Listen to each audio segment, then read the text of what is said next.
মই আজি বাইদেউ আহিছোঁ, কালিৰ পৰা আপোনালোকে দেখা পাব। এজন ছাৰ হাৰ্টৰ পেচেণ্ট, এজন মানে আমাৰ ঢুকাই গৈছে।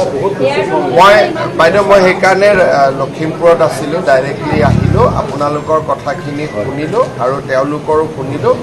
অহাকালিৰ পৰা মই একদম ৰাতিপুৱাৰ পৰা এইটো কামত নিজে লাগিম। ঠিক আছে, ধন্যবাদ। আপোনালোকে একো চিন্তা নকৰিব আৰু বাকী আপুনি যিখিনি মেমৰেণ্ডাম দিছে সেইখিনিও মই যিমান পাৰোঁ আমি ঠিক ঠাক কৰি দিম আৰু আপোনালোকৰ যি য'ত সুবিধা অসুবিধা ৰাতিপুৱাই আপোনালোকক ডিচিয়ে জনাব।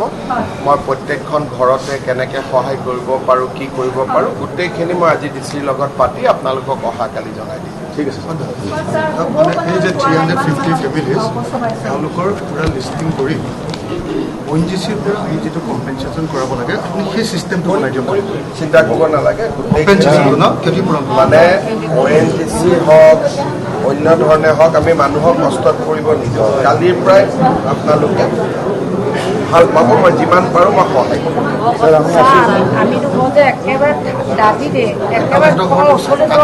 নাই সেইমতে যোন বেছি দাঁতি তাৰ কষ্ট বেছি হৈছে গোটেইখিনি আমি ঠিক কৰি দিম আৰু MLAকো জনাই ৰাখিম।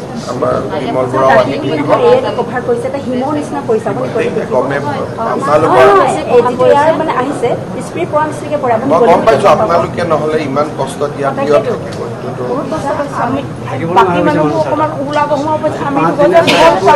হ'ব মই চাই দিম, আপোনালোকে একদম চিন্তা নকৰিব, মই চব চাই দিম, আপোনালোকে একদম চিন্তা নকৰিব। খেতি পথাৰ ক্ষতি যি হৈছে গোটেইখিনি আমি ঠিক কৰিম একদম। আপোনালোকৰ প্ৰথমতে আমাৰ কাম হ'ল এইটো বন্ধ কৰা।